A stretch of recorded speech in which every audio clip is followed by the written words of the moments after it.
Forget what you think of when you hear the word dinosaurs. Tonight, we're going to fly to a place where claws were feathers, beaks were teeth, and the biggest birds weren't even birds. Imagine a glow-up from Archaeopteryx, which jumped from trees, to Quetzalcoatlus, which jumped from trees, and Hatzegopteryx, which hunted on islands. There would also be a four-winged Microraptor ghosting through the forest light, and an Ikrandraco pouncing like it's nothing. This is not a tour of a museum. It is a test flight. We'll talk about how they took off, turned, hunted, and just plain survived. There were ground stalkers, night grabbers, and ocean gliders, and each had a weird little talent that worked. If you think that flight developed just once and then stopped, there was more than one experiment going on in the sky at the same time. Hold on tight, because by the end, you'll not only know who ruled the skies in ancient times, but also how they did it. Archaeopteryx, the first feathered flight. Thought of a calm pond in Germany in the late Jurassic. Thin sheets of fine lime mud settle down. The rock turns into a picture when a dead body lands here. That's how we know so much about Archaeopteryx, its wings, tail fans, and even the tiny lines on its skin. What those bodies say is getting sharper. Scans of the wing bones show a structure built for short, strong bursts of flapping rather than endless soaring. Think pheasant, not albatross. The shoulder and chest carried serious muscle, but the wing stroke likely swept forward and down more than the steep pump of modern birds. It could power itself into the air, then trade to controlled glides between perches or across small stretches of water. Flight feathers were long and asymmetrical, helping the wing bite the air during a downstroke. Smaller feathers around them smoothed airflow the way shingles smooth rainwater. Under special lighting, some slabs reveal soft tissue at the feather bases and around the body. Tiny pigment packets inside a few feathers suggest dark, even black tips, useful for stiffening and resisting wear where the wing works hardest. A long bone stick finished in a fan of stiff feathers that held the animal steady. During a low pass, the tail could keep the plane level, lift the nose for landing, or trim a quick turn. It's likely that they used hug and climb on rough wood instead of the neat wrap that modern songbirds do, because their hands still had claws and their feet didn't have a fully reversed hind toe. Bone tissues point to steady but not very fast growth, closer to small dinosaurs than to rapidly maturing modern birds. That kept adult mass low, roughly the size of a crow, and left room in the chest for powerful flight muscles without tipping the balance. Lightweight, well-feathered, and warm-blooded enough to be active, Archaeopteryx reads as an athlete of short flights, not a glider chained to the wind. Not every specimen is the same, and that is important. Skulls and wings vary in small ways from one slab to another. Nearby rocks even hold a second early bird with stronger downstroke scars on the hand, showing that more than one lineage was testing the sky at the same time. Instead of a single first bird, picture a cluster of close cousins living on the same islands, each nudging the mechanics of flight in a slightly different direction. Where did it live? The Solnhofen archipelago was a patchwork of low islands, tidal flats, and shallow lagoons. Archaeopteryx likely took off from tree trunks and limestone ledges, made short, powered hops over water, and landed on scrub or rock to rest and feed. Launch would have been quick. A crouch, a spring, 2 or 3 heavy wing beats, and clear air under the body. What did it eat? The teeth were small and slightly recurved, good for catching lizards, insects, and small fish. The snout was narrow, so bites were precise. It could strike at moving prey on a branch or make a snatch from a shallow pool, then climb to a safer ledge to swallow. Sharp claws on hands and feet help pin struggling food without tearing the wings. Pteranodon, the ocean glider with a crest. Make a warm interior sea that goes across North America, and you'll get the Western Interior Seaway. This is where Pteranodon lived, The fly's bones are crowded into the chalk because it lived mostly in the air. A very light body was carried by long, thin wings. The head had a hollow beak at the end and a thin bony crest that looked like a sail stuck out behind it. Only when put together does the crest make sense. There are thick skulls with long, tall crests and thin skulls with short, thin crests. The smallest is seen in juveniles. It fits sex and age. One sex, probably men, got bigger hats as they got older, while the other stayed lighter. When a trait shows up late, it's generally more of a signal, showing health and status, than a way to guide. The beak tells the rest. Smooth and toothless, it gripped slick prey without the snag of teeth. Stomach contents and quarry fossils point to fish and squid-like animals. Picture the routine. Launch from a sandbar or cliff, work crosswinds, spot a school near the surface, bank, dip, seize, swallow, climb. Toothless did not mean weak, it meant fast strikes and quick resets. How did a large animal get airborne? Pteranodon walked on all fours with the wing finger folded. Takeoff likely used a quadrupedal vault. Crouch, explode up with forelimbs and hind limbs together, and let the first downstroke start while still rising. From a cliff, that became an instant glide. From flat ground, 2 or 3 hard strokes made clean air. From calm water, a short splashy sprint and a bounce off a wave face were probably enough. Once aloft, it lived on cheap energy. Long, high-aspect wings fit dynamic soaring, stealing speed from layers of wind like an albatross. Over the seaway, afternoon breezes, storm fronts and lift rolling off chalk bluffs drew invisible highways. That generous sky explains the numbers. Pteranodon did not flap for hours. It hunted where the air already worked. Open water was rich and risky. Sharks hunted the surface. Mosasaurs cruised below. Some bones carry shark bites. Others show tiny grazing trails from scavengers that fed on drifting wings before burial in lime mud. These traces confirm near-surface feeding and explain the chalk's fine preservation without needing lucky guesses. Growth lines add social colour. The smallest individuals have limb shafts hinting at lighter loads and short flights near nursery beaches. With age, breastbones and crests enlarged and limb bones thickened where flight muscles pulled hardest.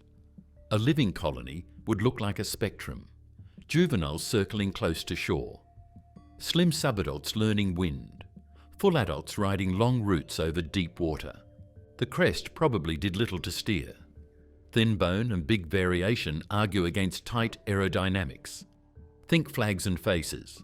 In crowded air, a tall crest helps partners find each other and rivals judge distance. Soft tissue likely extended the bony base, turning the whole head into a banner that brightened in breeding season.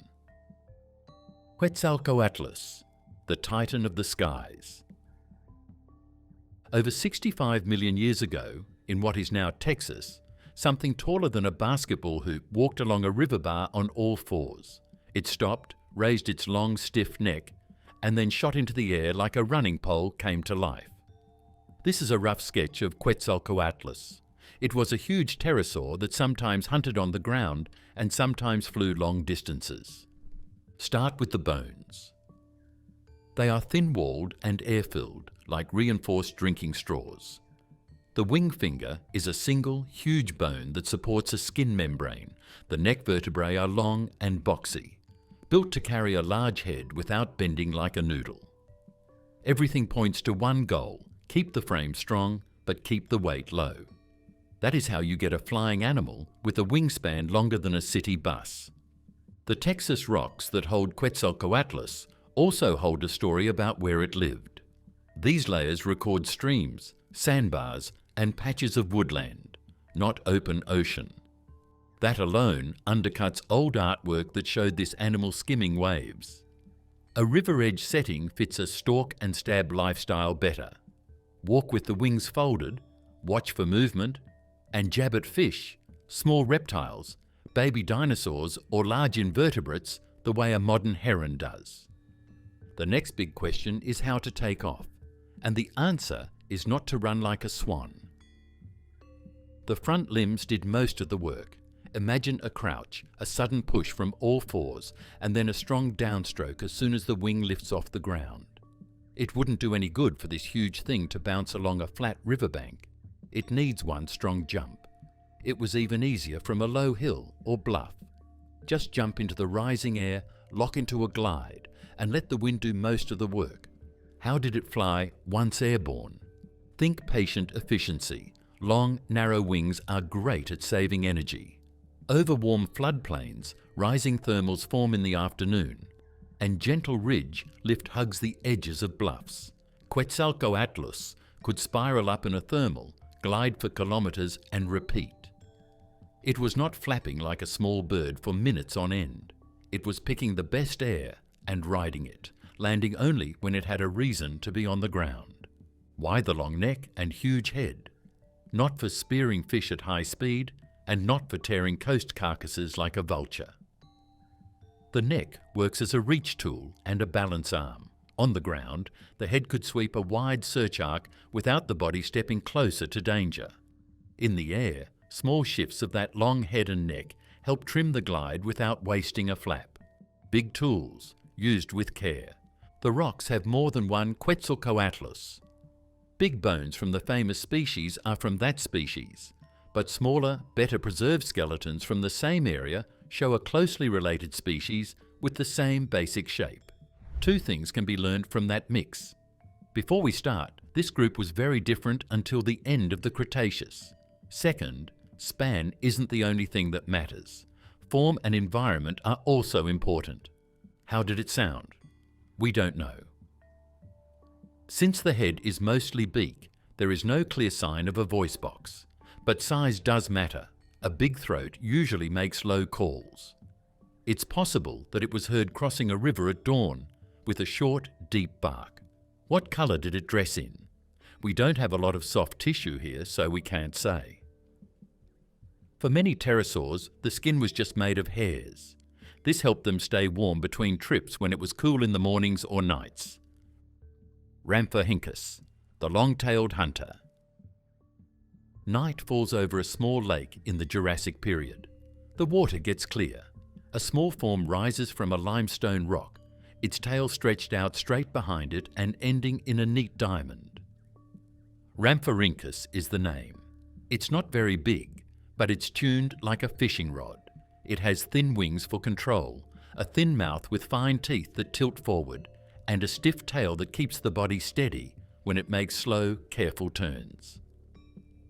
That diamond-shaped vein at the tail's end was not decoration. Stiff fibres inside the tail made a rigid spar, and the vein acted like a trim tab.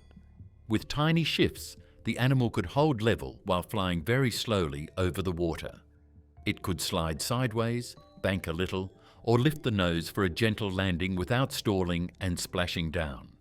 Solnhofen in Germany preserves proof of its lifestyle. Some slabs keep fish scales and bits of squid relatives where the belly once was. One dramatic fossil shows a long-snouted fish locked to a Rhamphorhynchus by the wing membrane. Both died in the struggle. That single scene says a lot. Hunting low over water brings rich food and real danger from below. The head and mouth match the job. The snout is narrow and slightly upturned near the tip, which helps guide slippery prey inward. The teeth interlock like a small comb. They do not slice, they grip. Picture a slow pass a hand's width above the surface, a short dip, a quick snap, and then a climb of a few body lengths to swallow before the next try. Flight was about accuracy, not distance. Rhamphorhynchus likely launched on all fours with a short vault, then beat its wings a few times to settle at fishing speed. The long tail kept the rear from yawing. The wings were not giant sails, they were steady paddles that could hold lift at slow air speeds. Over calm water or between rock spurs, that kind of control wins more meals than raw power. Soft tissue helps you see better. Some fossils show the shape of the wing membranes when they are lit in certain ways. The inside of the wing was smooth and tight, while the outside got wider as it got closer to the tip. The skin didn't flap because it was made of fine fibres. Pterosaur fur, which was a soft covering on the body, probably kept them warm in the evenings when insects came out to feed and small fish came close to the surface to eat. The eyes tell us about timing. They face slightly forward, which helps with depth at short range. In low light, that small boost can be the line between a clean catch and a miss. Many fossils come from rock layers that formed in quiet, protected coves. Those were perfect places to hunt at dusk. Fewer waves, fewer big predators, and plenty of small surface-schooling fish. It had sure feet on the ground. It walked on all fours like other pterosaurs and folded up its long wing finger. Hands and feet with curved claws could grip rough bark and sharp rocks. It might sleep on a warm ledge during the day and then take off into the still air at sunset to start a loop of short, low flights over the lake, coming back to the same ledge over and over again. Anurognathus, the tiny night flyer. Picture a tiny bird that can fly that has a mouth that looks like a frog's and eyes that are so big they seem to glow at night. That's Anurognathus from the German Jurassic limestones. It's a pterosaur with short wings that gave up long beaks and open ocean for crowded air and short wings. It looks like it was made for one job, catching bugs when it's dark and bigger hunts have a hard time. The skull is short and broad, hinged to open very wide. The jaws carry many small, needle-like teeth that don't slice. They hold. Opened in flight, that mouth acts like a soft net. A gnat, a moth, a beetle goes in, the teeth catch, and the insect can't wriggle back out. Some close relatives from China preserve bristle-like fibres around the lips, a fringe that probably kept tiny prey from slipping past the corners. Even if Anurognathus itself lacked a thick fringe, the wide gape tells the same story. Catch single bugs on the wing, one after another, without slowing down. The eyes are the next clue. A ring of tiny bones in the eyeball, the sclerotic ring, shows that the eye was large for the skull. Big eyes gather more light. That means usable sight at dusk, in moonlight, and under tree cover. In simple terms, Anurognathus could keep hunting after most diurnal birds, and lizards had to quit, winning an extra shift when swarms rise from water and warm leaves. Its wings were not long spears, like the wings of pterosaurs that fly over the water. They were round and short. Short, round wings give up some speed for better control. They're great for getting around above ponds, along the edges of forests, and along limestone ledges because they let you bank sharply, stop slowly, and recover quickly. Inside the wing membrane, tiny threads work like spars to keep the surface smooth, so the plane could stay in the air at slow speeds. The animal could feather the outside of its wing in tight turns by cutting just enough lift off the inner wing to pivot without losing height. The tail was short, part of the animal's name, and that matters. A long tail can steady a glider, but adds drag in quick maneuvers. With a reduced tail, Anurognathus could pivot fast between branches and rock spurs, control that a bigger pterosaur got from a tail vane. This one got from quick wing and body adjustments, plus a small membrane stretched between the legs that worked as a brake and a balance pad in sudden stops. The wrapping of the body adds another piece. Pterosaur fur, which was made up of pycnofibers, covered the body and maybe even parts of the head. That fuzz keeps things warm. It can get cool at night near the water. Insulation keeps muscles warm and ready by storing heat from moving. The chest was made for short bursts that happen over and over again, not long trips that wear you out.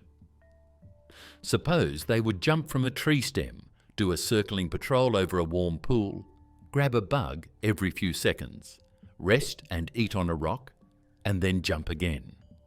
How did it take off? On all fours, like other pterosaurs. A quick crouch, a spring from both hands and feet, and the first downstroke begins while the animal is still rising.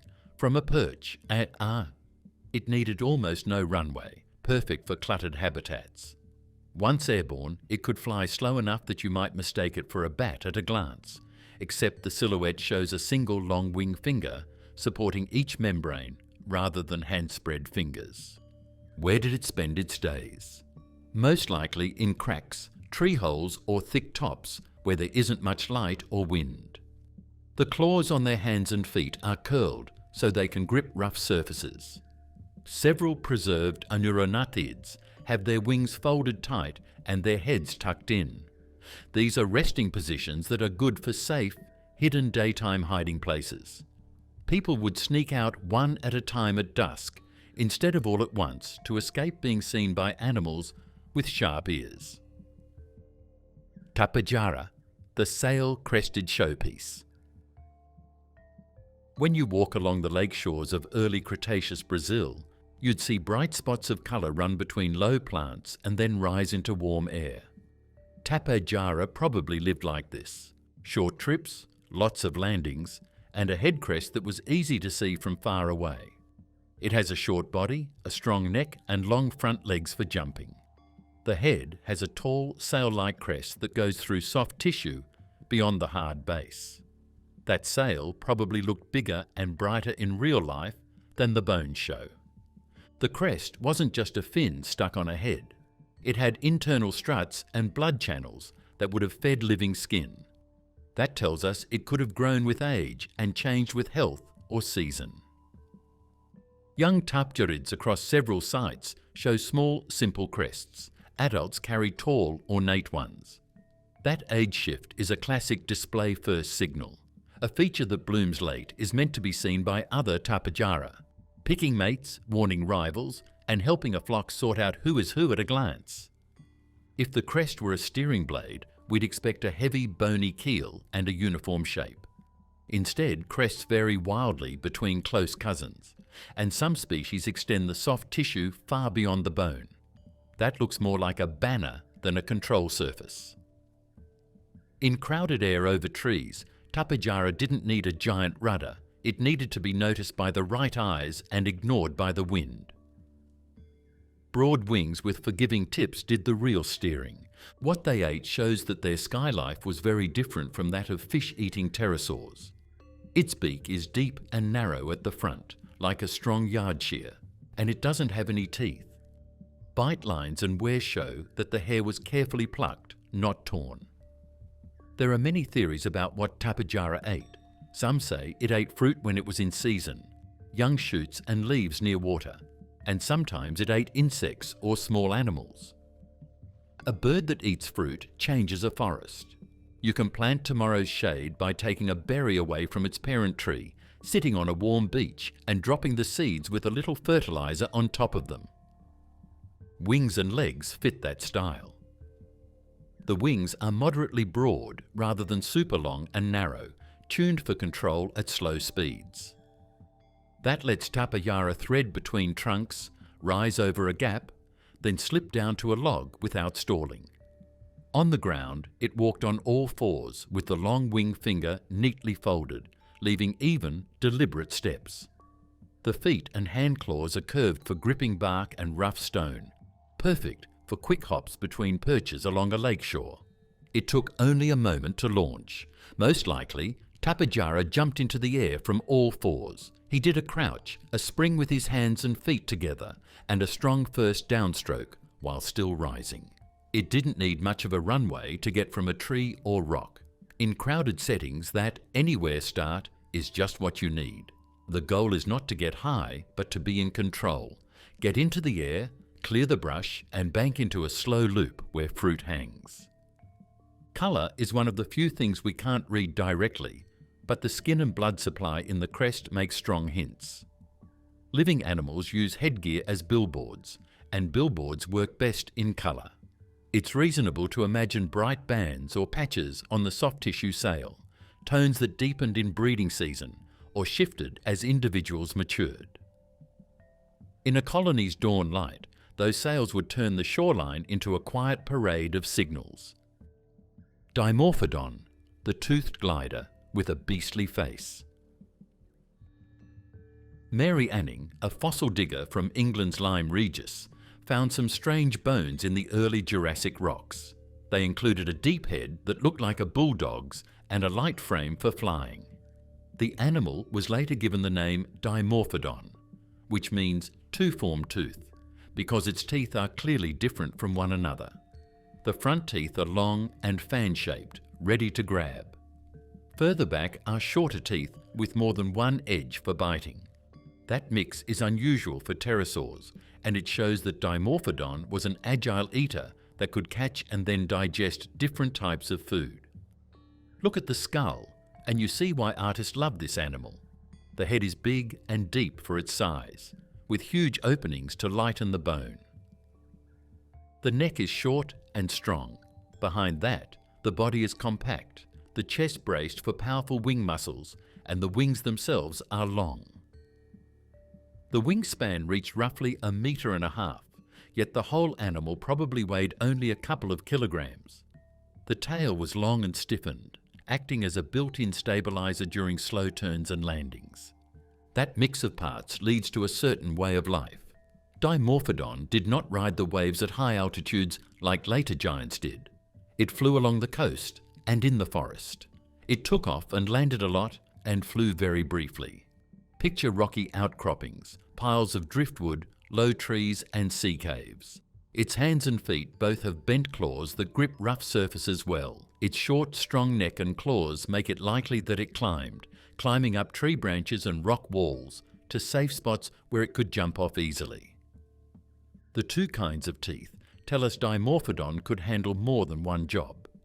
The front fangs pin slippery prey, small fish in tidal pools, quick lizards on sunny rocks, and big insects blown in from the shore. The rear teeth crush. Hard-shelled beetles, soft-boned fish, or even tiny crustaceans would all be on the menu. This is a generalist toolkit. Grab, adjust the bite, crush, swallow. You can imagine it working the splash zone after a storm, picking at stranded life between pools, then hopping to a drift log to finish the meal. Digodon wasn't a weak crawler when it was on the ground.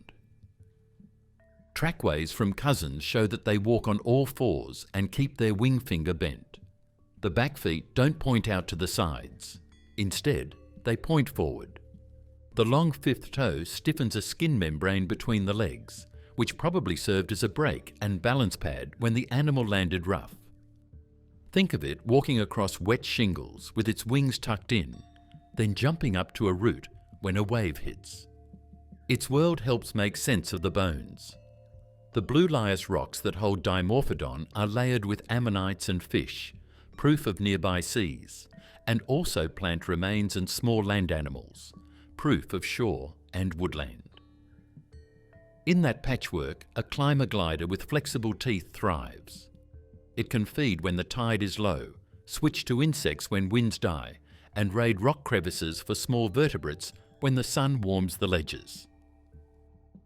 Pterodaustro, the flamingo of the Cretaceous skies.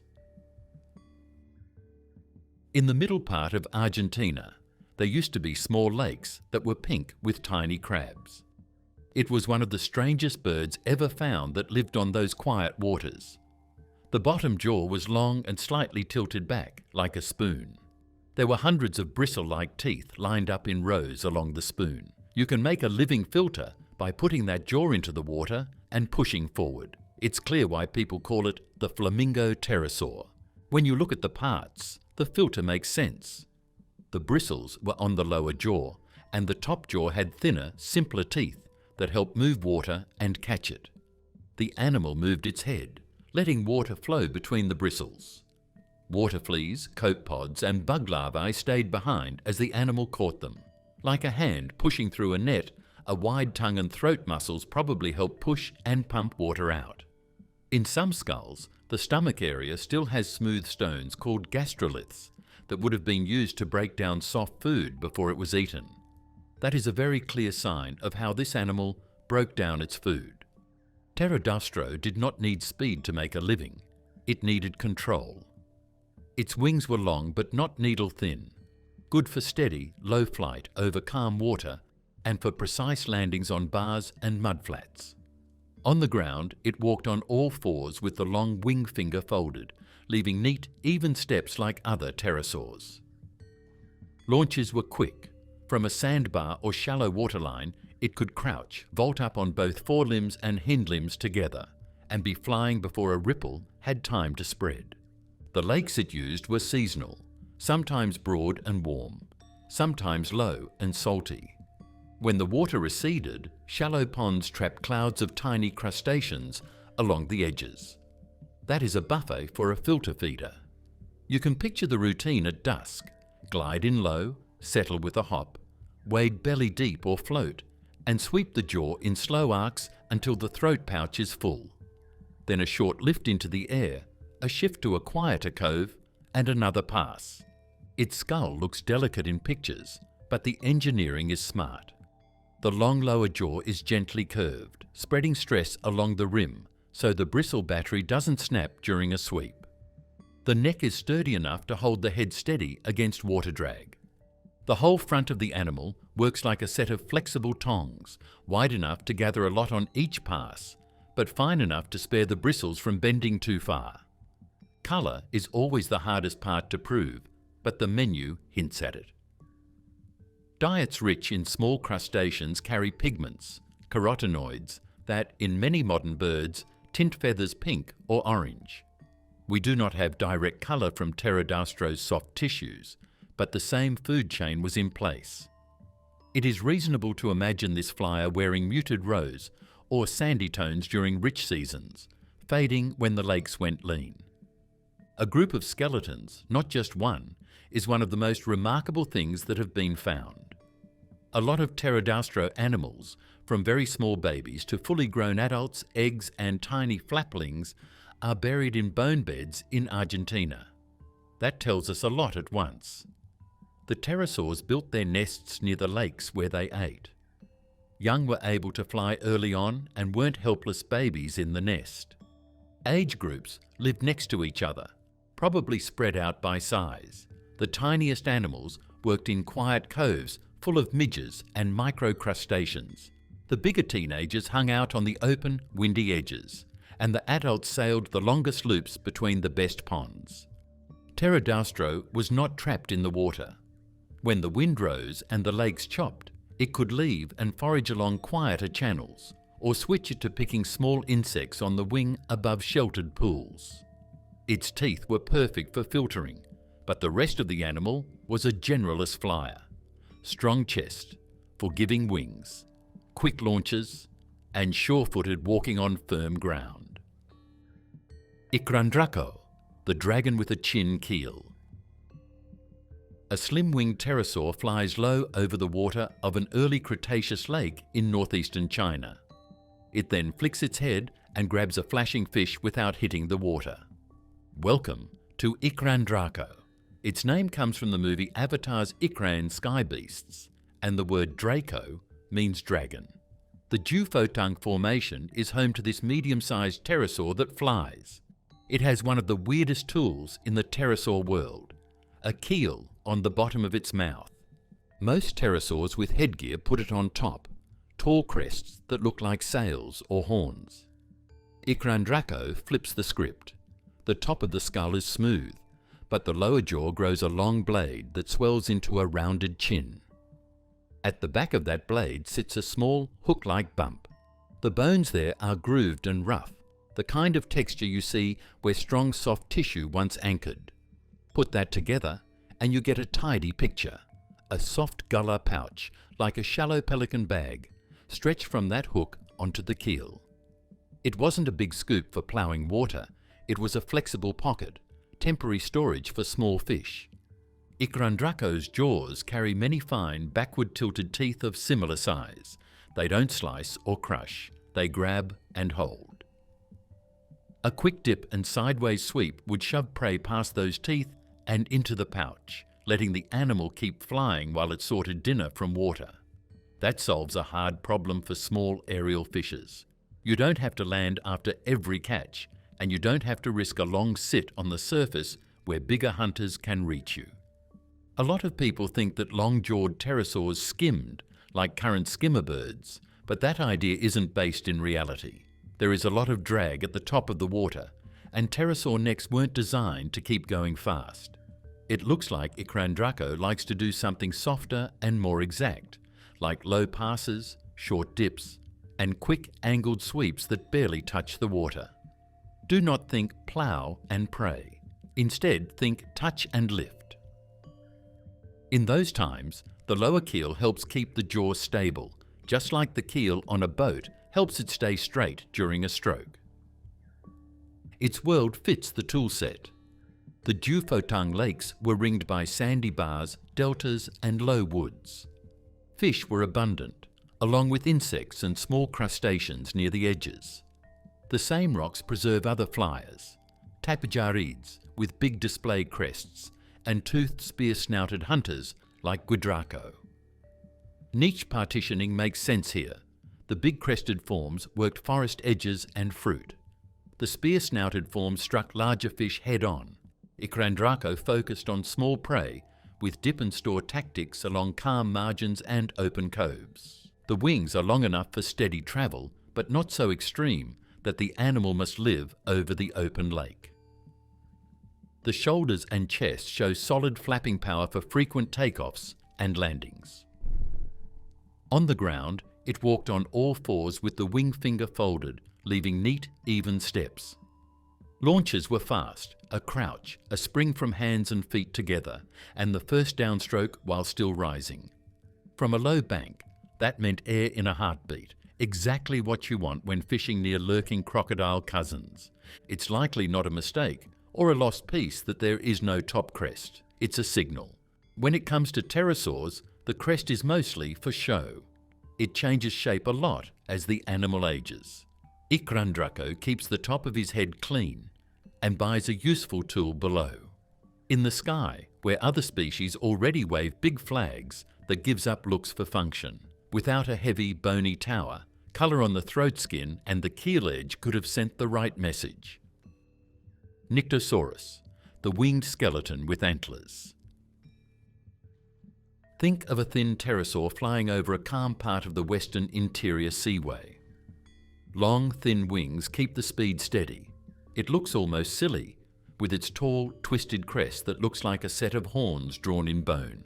That is a Nyctosaurus fossil from the Smoky Hill Chalk in Kansas. It has a small body, a very harsh style, and was designed to live above open water. Most adults were only about 2 to 3 meters across the wings, far smaller than their famous neighbor Pteranodon. The wings were high aspect and built for cheap travel, long forearms, an elongated metacarpal, and a very long wing finger forming more than half the span. The body was light and the tail short. Everything about the outline says seabird job, ride wind layers, make long crosswinds, and turn small gusts into distance. Now the part everyone remembers, the crest.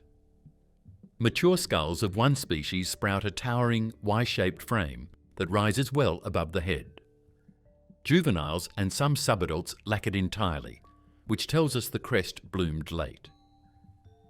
The edges of those antlers are smooth, with no obvious scars for a stretched skin sail.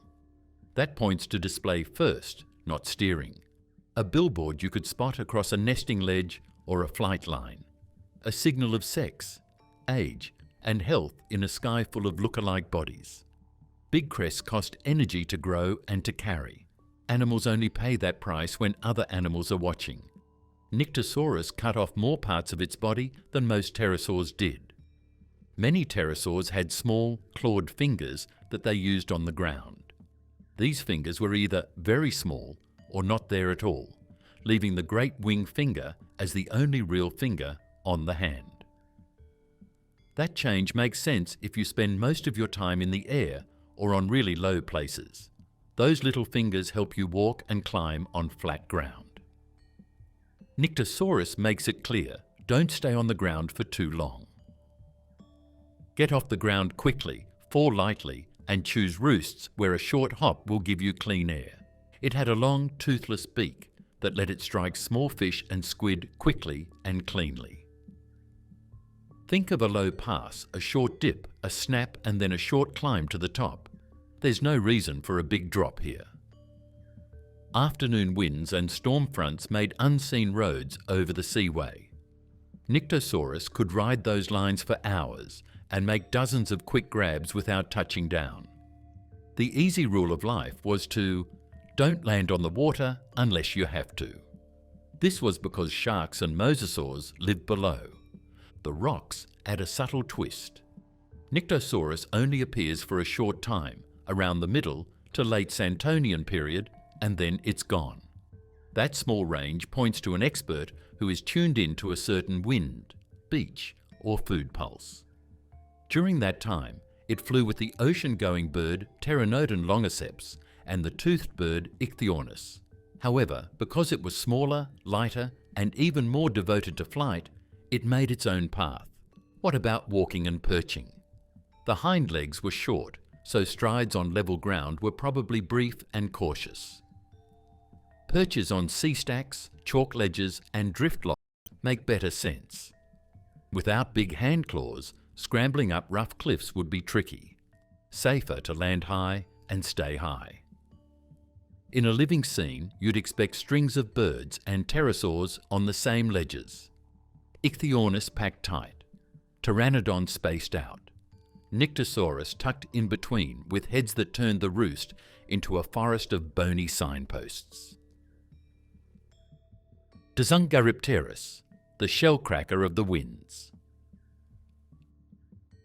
In northwest China, during the early Cretaceous, the river flats would be full of hard things like snail shells, clam valves and crab bits after a flood. That's where Dsungaripterus worked. It didn't have a long stick with teeth that could catch fish. It had a slightly cocked, empty beak tip that looked like a pry bar, and behind it were rows of short, pointy teeth that fit together like pebbles in a press. As a result, there was a bird that searched on the ground, broke down armoured food, and ate trash on the shore. The very tip of the jaws is bare of teeth and rough on the bone surface, signs that a hard beak covering once captured. That beak curls up a little, the way a chisel edge rises. Behind the tip, the teeth come in two banks on each side, small in front, larger and flatter towards the back. The largest teeth have worn, shiny tops instead of sharp edges. That kind of polish builds only when you push hard things against them over and over. Put those clues together and you get the job. Lever a shell loose with the beak tip, roll it back in the mouth and crush. The skull is deep and strong, with a low crest running along the snout and over the skull roof. The crest is not a giant sail, it is a stiffening ridge that keeps the head from flexing as much when the bite bears down. The neck bones are short and boxy, which helps hold a heavy head steady while you pry. Even the palate, the roof of the mouth, has ridges and braces that spread force. All of that is overbuilt if you only pluck soft food. It makes perfect sense if you pry and crush. Dsungaripterus bones are found in floodplains, rivers and small lakes in the middle of the country, not in chalks that were put down far out to sea. That place doesn't seem like a good place to find shellfish until you think about how small they are. Freshwater clams in channels, snails on muddy bars, and crayfish or small crabs in quiet pools. These animals would often get stuck in piles after a flood. An alert hunter could slowly move around the edges and turn each pile into calories, one crunch at a time. On the ground, Dsungaripterus was not clumsy. The hand formed a stout front foot when the wing finger was folded, and the hind feet were forward-pointing and compact, made for steady steps on packed mud and gravel. Curved claws on both hands and feet gripped driftwood or low roots when it needed a higher perch. Picture the routine on a drying flat. Walk a few paces, test the ground with the beak, flip a shell, crunch, swallow, and move again. Could it eat something else? Yes, if you need to, a mouth that can break shells can also break beetle armor, crack small bones, and handle tough plant bits. It probably took whatever the shore had to offer that day. But the worn-down teeth, the off-center beak, and the heavy braced head show that hard prey wasn't a mistake. It was planned. Social life leaves quieter signs, but the rocks hint at groups. Multiple individuals occur in the same layers, and close cousins from the same basins show mixed-age bone beds. Shell banks are patchy. They refill after floods and dry spells. A smart strategy is to forage near each other, then fan out along the flats so no one spot is stripped clean. At dusk, you can imagine several stocky-headed shapes lifting off one after another, each carrying enough calories to fuel a night's rest. Piksi, the bird that challenged flight's timeline. The bones in Montana's Two Medicine Formation are so small that you might miss them if you blink. They are on a windy hill. There are only a few light, hollow bones from a critter about the size of a dove. One piece of the humerus is here, and another is there. The bits of rock were called Piksi, and they started a discussion that makes paleontologists want to learn more about tiny flyers that lived in the late Cretaceous. At first glance, the bones look bird-like, thin walls, a strong place for the main flight muscle, and a shape that hints at fast, punchy wing beats. But the details are odd. Some features fit small birds, others look more like pterosaurs. That tug-of-war turned Piksi into a test case. What do you call an animal when the usual boxes, being a bird or pterosaur, both claim it? This is not a naming game. It changes the story we tell about who owned the Cretaceous sky in Western North America. For years, the headline flyers of this time and place have been big names. Toothed seabirds like Ichthyornis over the coasts, and giant pterosaurs over rivers and floodplains.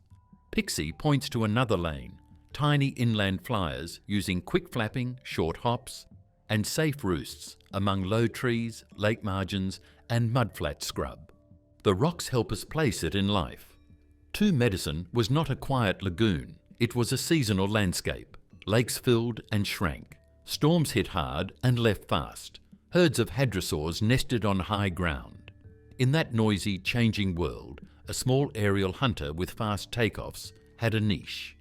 Short flights between shrubs, bursts over pools at dusk, landings on driftwood or tussocks where a quick launch was always possible. If Piksi was a bird, it pushes an idea that is easy to miss. Late Cretaceous North America did not just have marine birds and diving birds. It also had tiny, flapping inland birds that our fossil record rarely catches. If Piksi was a pterosaur, it pushes a different idea. Even near the end of the Cretaceous, small pterosaurs still shared the sky with birds, splitting the air by size, place, and style. Either path says the same big thing. Flight was not a single script. There were many experiments running at once. Wing bones are the heart of the argument, so let's picture the wing in motion rather than on a table. The humerus anchors the downstroke. In Piksi, the muscle scars suggest a strong start to each beat, more like a quail's sudden burst than a gull's lazy sweep. The ulna guides the mid-wing feathers or membrane. Its curve and joint surfaces hint at tight control during slow, careful turns. Put those together and you get a flyer that trades long glides for quick, repeatable power, exactly what you need in gusty prairie air. Why is Piksi so rare? Partly because small hollow bones break and blow away. Partly because field crews chasing giant dinosaurs do not always screen every bucket of sand for a featherweight ulna. Since Piksi was named, more teams have started sifting the fine stuff and mapping microsites around nesting grounds. Each new shard can tip the balance towards small bird, towards small pterosaur, or toward a set of forms we do not have neat names for yet. Confuciusornis, the first beaked bird. You can walk out on the shore of a lake from the early Cretaceous in northeastern China. Ash from mountains far away moves around. The water is skimmed by dragonflies. A bird about the size of a crow takes off from a branch with short, sharp flight beats. It doesn't have any teeth in its mouth. It only has a hard beak that shines like polished horn.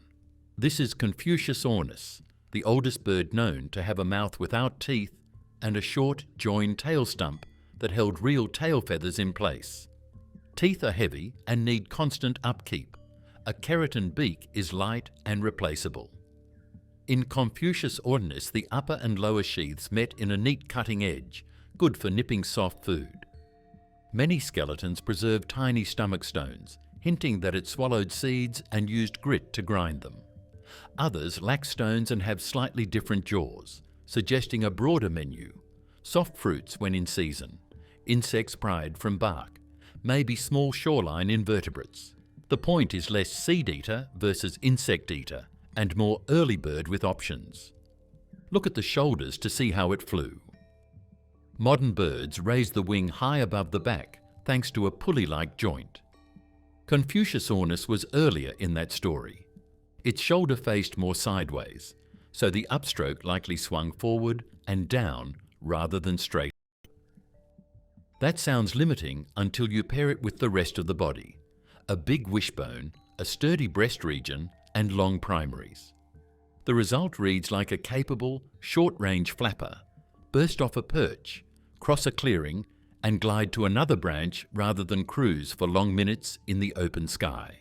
Thousands of fossils make this species unusually personal.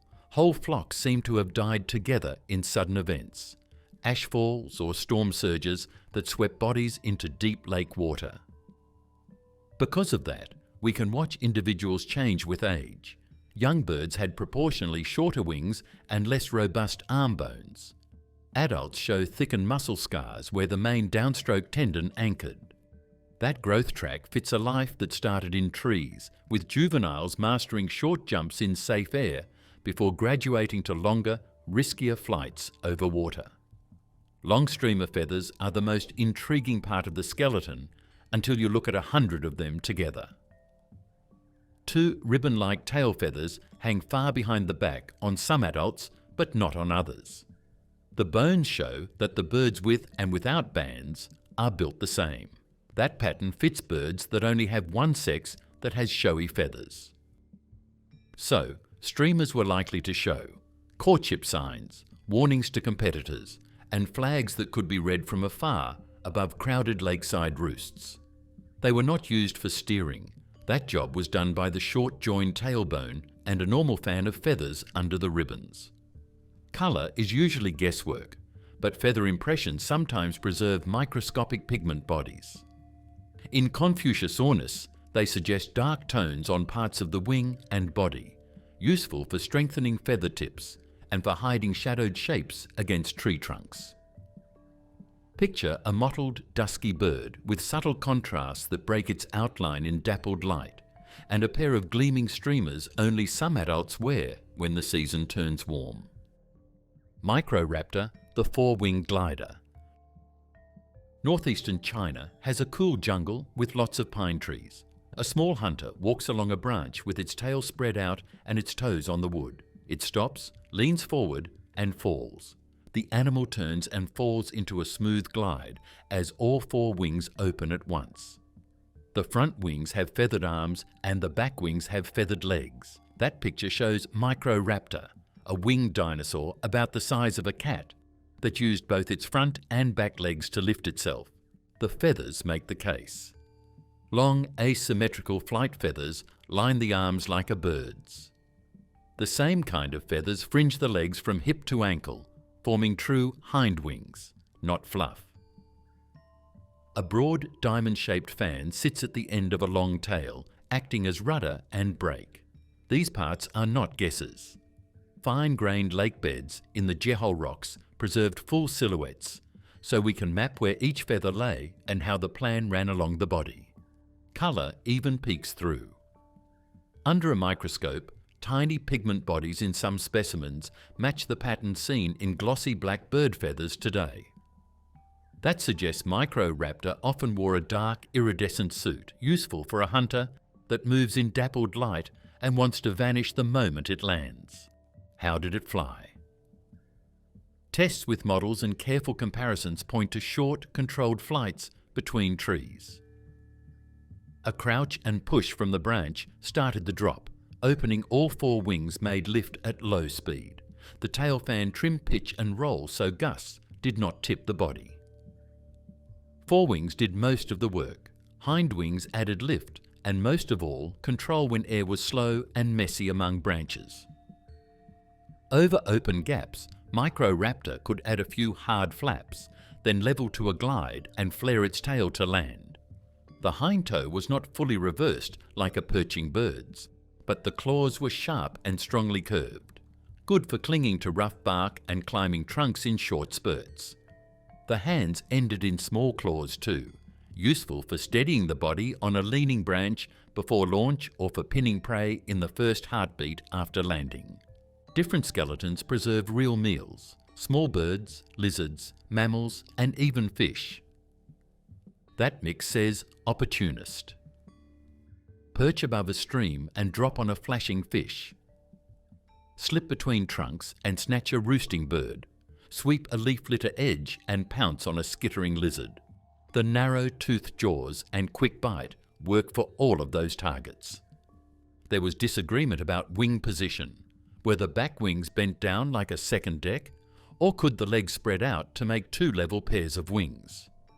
It's likely that Microraptor used more than one pose. In small areas, a setup that is a bit like a biplane would slow the glide and make control better. For a bigger gap, letting the legs fall a little lower and farther back would keep the speed up and cut down on drag. That being said, the tail fan was always busy. It lifted the nose for landing, stopped wobbles during turns, and helped the body stay steady when the glide slowed down.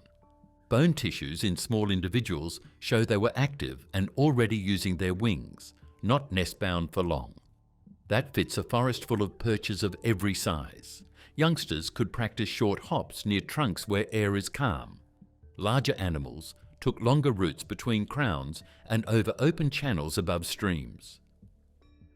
Jeholornis, the long-tailed bird survivor. Walk an early Cretaceous lakeshore in northeastern China, and you might see a slim, crow-sized bird launch from a low branch. Its body looks modern, but a long bony tail streams behind it, a relic from deep time. This is Jeholornis, an early bird that kept a dinosaur-style tail, yet lived like a quick, agile flyer of forests and lake edges. The tail is the key. Unlike living birds with a short tail stump, Jeholornis had many tail vertebrae and finished them with a plume. In some individuals, the tail ended in a small fan. In others, in paired ribbon-like feathers that trailed far behind the body. The bony tail acted as a lever, lifting the nose on takeoff, steadying the glide and trimming small turns. The feathers turned that lever into a signal adults could flash during short aerial chases among branches. The beak and belly revealed the menu. Several skeletons preserve polished pebbles, gastroliths, in the stomach region, a classic sign of grinding hard food. Others preserve whole, unscarred seeds with no pebbles at all. That contrast points to a flexible diet shaped by season. Hard seeds when fruit was scarce. Soft fruits when shrubs and trees ripened. In plain terms, Jeholornis is the earliest bird known to carry seeds inside its body and drop them later, acting as a tiny seed courier for Cretaceous plants. Picture a day when fruits are in season. Before dawn, the bird warms up on a ledge of limestone. It then takes off with a few strong flaps of its wings into the still air. With thin wings and a light body, it's easy to hop in the small spaces between crowns. Take bright berries, eat the pulp and seeds together, and then glide to a warm spot. Some seeds and a neat box of fertilizer fall through as it flies to the next tree. Over the course of a few weeks, that pattern can change the shoreline by making new plants grow in the gaps and moving the forest edge. The chest and wishbone were strong, but the shoulder joint still faced more to the side than in modern birds. That likely produced a forward and down downstroke rather than the steep pump you see in pigeons, in cluttered air that is not a floor. Short, punchy flaps combined with a long, trim, happy tail are perfect for quick takeoffs, careful glides and soft landings on narrow branches. Jeholornis did not cruise for miles. It moved often and precisely. The hind toe was partly reversed, good for gripping bark even if not as neat as a songbird's clamp. The fingers still ended in small claws, useful for steadying the body on a leaning trunk or pinning a wriggling insect pried from under loose bark. Add those tools to a light body and you get a climb, hop, launch routine. Climb a bit, hop to a better angle, launch across a gap, and repeat. Ground runs were brief and risky, so most travel stayed above roots and water. Anhangua, the winged hunter of Brazil's skies. Stand on the edge of a Cretaceous beach in northeastern Brazil. A warm wind, rough waves, and silver flashes just under the water. A shadow snaps, tilts its wings, and dips its head. There was a pterosaur from the Araripe Basin named Anhangua. It had long wings and ate fish. Its head was shaped like a tool. The snout should be first. The very tip is wide and shaped like a spoon. It has a rosette of bigger teeth that point outward and forward. The teeth get smaller and more even behind that rosette. This design isn't a mistake. The rosette grabs a fish by its head, and the smaller teeth at the back hold it in place. The top jaw had a low bony crest, and the lower mouth had one that matched it. In real life, those ridges were probably connected by soft tissue that formed a shallow bow that helped cut through spray easily during quick dips. Those famous Brazilian fossils are three-dimensional. Many are preserved inside hard nodules, so skulls keep their shape instead of being crushed. That is why we can read small features, like channels for blood vessels along the snout, and a forest of little pits around the tooth bases. These hints point to a living beak with rich blood supply and a sensitive tip, useful when your food fights back in bright, reflective water. Wings tell us how it flew. Anhangua's wings were long, narrow, and light. The shoulder joint and chest were strong, but not built for endless hard flapping. That mix fits dynamic soaring and short bursts of power. Along sea cliffs and coastal dunes, small changes in wind speed build free energy.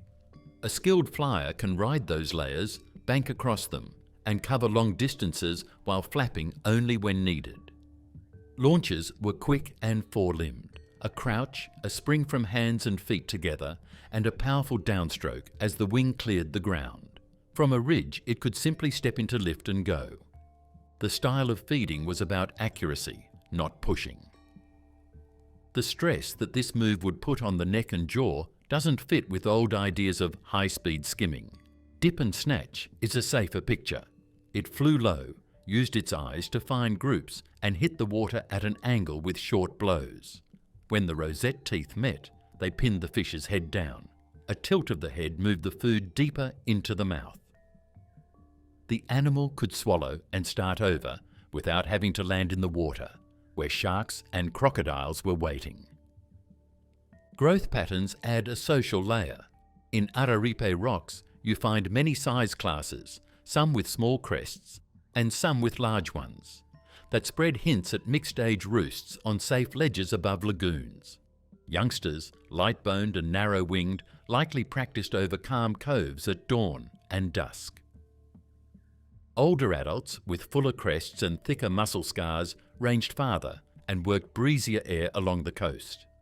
Sharing the same shoreline while using different air lanes cuts down on competition inside the species. Skull design backs up the grab-and-go life. The snout is deep and stiff for its length, with internal braces that spread bite forces toward the back of the head and down the lower jaw. The neck vertebrae are boxy and strong, keeping the head steady as the animal strikes at a moving target. Even the placement of the nostrils, set back from the toothy tip, helps keep splashing water out of the airway during repeated dips. What did Anhangua have to deal with? A lot. Big-crested tapejarids were drawn to food and the edges of forests, and toothed ornithocarids were drawn to bigger fish in rougher water.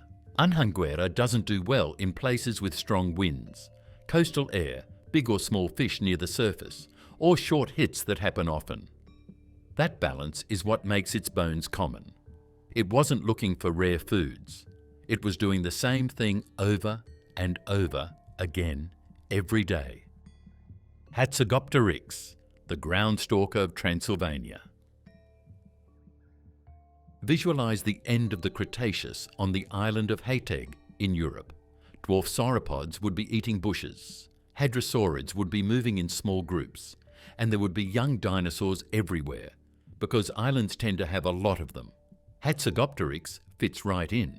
It was an Azhdarchid pterosaur that stood as tall as a giraffe, but had a body that was very different from those of its long-necked relatives. Hatzegopteryx looks strong, while other Azhdarchids look weak. It has short, thick neck vertebrae that are held together by a dense, shock-absorbing web of bone. The skull is wide and deep, made to hold strong jaw and neck muscles in place. It was put back together from huge pieces of the back of the head and jaw.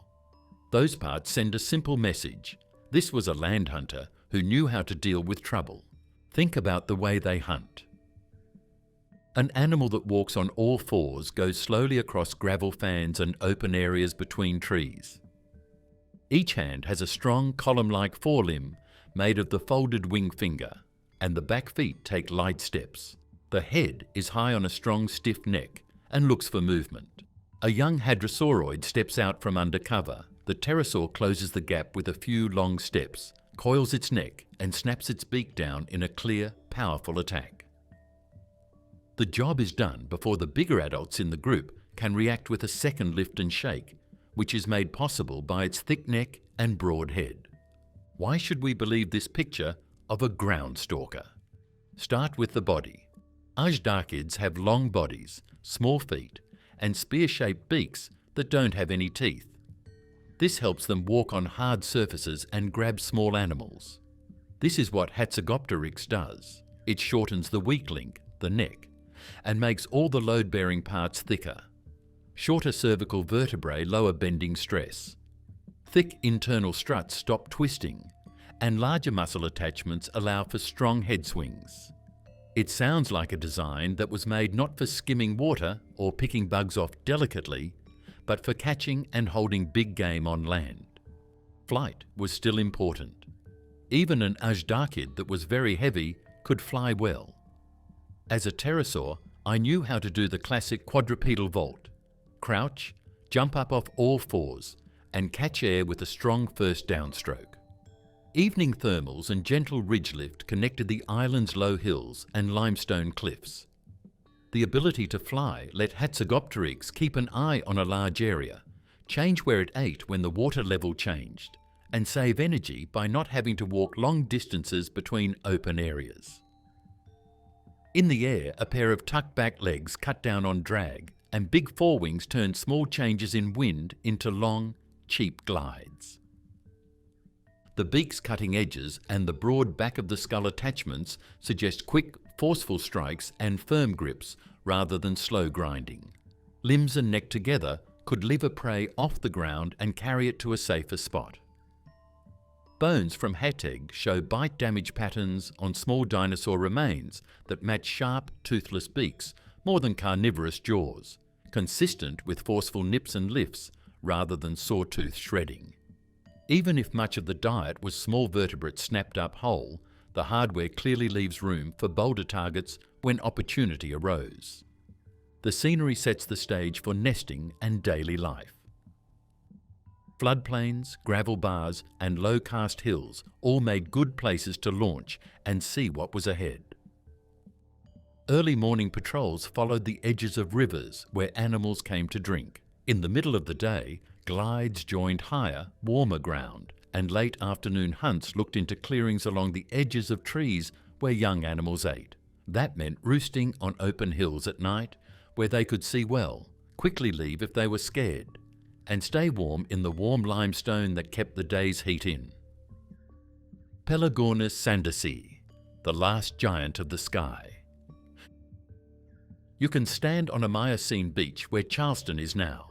On the other side of the Atlantic, a dark figure makes a long, slow curve across the sky. This brings warm wind in. That's Pelagornis sandersi, the world's biggest flying bird. Its wings are over 6 meters long from tip to tip, and its body is very light, so it can fly far. It was named after the bones that were found in building waste near the airport. The bones are a rare find for ocean birds, because they include parts of the wings and legs that form a long, nearly full skull. This is enough to rebuild a life in the air. Look at that skull, and you see why prey had little chance. The beak is slender and stiff, and along both jaws run rows of bony pseudo-teeth. These are not true teeth. They are outgrowths of the beak bone covered by keratin in life, but they act the same on slippery food. Each spike is slightly hooked and spaced like fingers on a comb. When the bird skimmed low and snapped, small fish and squid met a picket fence. The spikes trapped and aligned the catch so the beak could slide it back head first with almost no struggle. The wings read like a manual for free energy. They are long and narrow, built for dynamic soaring, the same trick albatrosses use. Instead of flapping for minutes, Pelagornis stole speed from wind layers above the waves, climb across a gust, bank, dive into a slower layer to harvest the difference, and climb again. Long primaries spread drag across the tip, so stalls came gently and recoveries were clean. Body mass estimates land in the range where full power flapping was possible in bursts but costly. So the bird avoided it, choosing the cheapest lanes the ocean sky could offer. Launch and landing were the hard parts, and the skeleton gives honest answers. The keel on the breastbone is big enough for strong downstroke muscles, but the wingspan makes still air takeoff risky. The likely solution was a playbook of headwinds, slopes and short runs. On sea cliffs or dune ridges, a steady onshore wind turns a step into flight. On flat beaches, a fast, low run with ground effect under the wings lowers the power needed to get unstuck. Landings reverse the routine. Approach low, flare early and touch down with a few quick steps before folding the long sails.